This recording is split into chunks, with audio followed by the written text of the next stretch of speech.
మహాశివరాత్రి శుభాకాంక్షలు.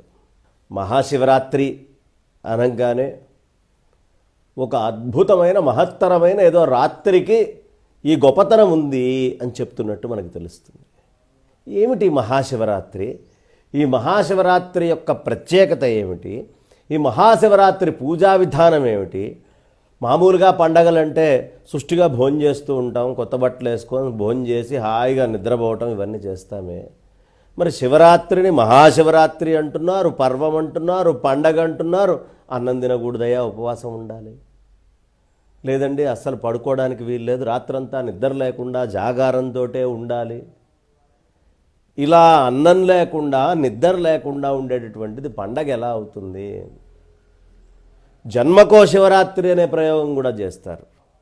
ఎలా అవుతుందయ్యా అంటే, ఈ ఒక్క శివరాత్రి నాడు గనక జీవితంలో ఎవడైనా అన్నం తినకుండా 4 జాముల యందు పరమేశ్వరుణ్ణి అర్చిస్తూ పరమేశ్వరుడి యొక్క వీరగాథల్ని, పరమేశ్వరుడి యొక్క మాహాత్మ్యాన్నే వింటూ ఒక రాత్రంతా ఎవడు గడుపుతాడో వాళ్ళంతా కూడా కైలాసములో పరమేశ్వరుడి యొక్క సన్నిధిలో ఉంటారు. అంటే ఈ ఒక్క శివరాత్రి నాడు గనక జీవితంలో వాడు ఉండేటటువంటి 100, 70, 60 ఒక్కరోజు గనక వాడు సక్రమంగా చెప్పినట్టుగా విధి నిషేధ వాక్యాలన్నీ తెలుసుకొని పరమేశ్వరుడి యొక్క ఆరాధన కోసం నిమగ్నుడవుతాడో వాడు కైలాసాన్ని పొందుతాడు.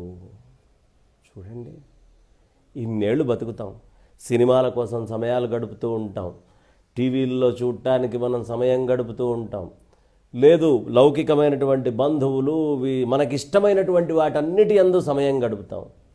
కానీ ఎప్పుడూ కైలాసంలో ఉండి పరమేశ్వరుడి చెంతన ఉండాలి అనేటటువంటి ఇష్టాన్ని మించినటువంటి ఇష్టం ఉంటుందా? ఈ భూమి మీద ఎంత బతికినా 70-80 ఏళ్లే కదా, మళ్ళీ తిరిగి పుట్టాలి కదా. కానీ పరమేశ్వరుడి చెంతకి చేరితే ఎన్ని యుగాల పాటు ఆ పరమేశ్వరుడి చెంత మనం ఆయన అనుగ్రహంలో చల్లగా జీవించచ్చు. కాబట్టే శివరాత్రిని ఆచరించండి అయ్యా అని చెప్పారు. శివరాత్రి ఏ రోజు చెయ్యాలయ్యా అంటే, మాఘకృష్ణ చతుర్దశ్య ఆదిదేవో మహానిషి. ఈ మాఘకృష్ణ చతుర్థి అనేటటువంటి రోజున ఆ ఆదిదేవుణ్ణి నిశియందు గనక పూజిస్తే శివలింగతమోద్భూత కోటి సూర్య సమప్రభ. ఎందుకు పూజ చేయాలి, ఎలా పూజ చేయాలయ్యా అంటే, లింగాకారంలో ఉండేటటువంటి శివుణ్ణి పూజ చేయాలని చెప్పారు. అదేమిటండి అంటే, ఆ శివలింగము కోటి సూర్య ప్రభలతోటి ప్రావుద్భవమైనటువంటి మహత్తరమైనటువంటి నిశి కాబట్టి ఈ మాఘకృష్ణ చతుర్థి రోజున ఆదిదేవుడు ఈ విధంగా ఉద్భవించాడు కాబట్టి తత్కాల వ్యాపిని గ్రాహ్య శివరాత్రి వ్రతే తిథి.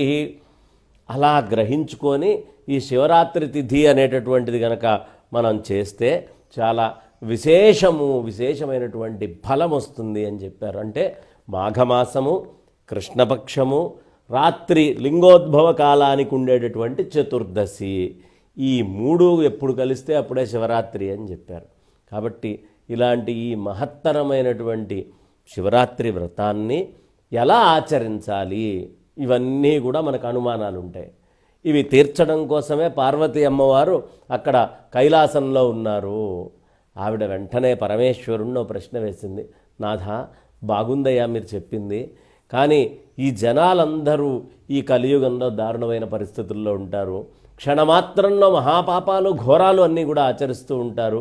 ఇన్ని ఘోరాలను ఆచరించేటటువంటి ఈ జనాలు ఎవరైతే ఉన్నారో వాళ్ళు ఎలా తరింపబడాలి? అల్పాయుష్యుతోటి ఉంటారు, పోనీ ఏమన్నా కృతయుగంలో లాగా 1000 సంవత్సరాలు అద్భుతమైన తపస్సులు చేయగలరా? లేదు త్రేతాయుగంలో లాగా యజ్ఞయాగాది క్రతువుల్ని ఆచరించగలరా? లేదు కనీసం ద్వాపరంలాగా అర్చనలు చేయగలరా? నామ సంకీర్తనం చేయడానికి కూడా వీళ్ళకి శక్తి ఉండదు. అంటే చాలా కాలం ఆగకుండా చేస్తే తప్ప పరమేశ్వరుడి యొక్క అనుగ్రహం కలగదండి.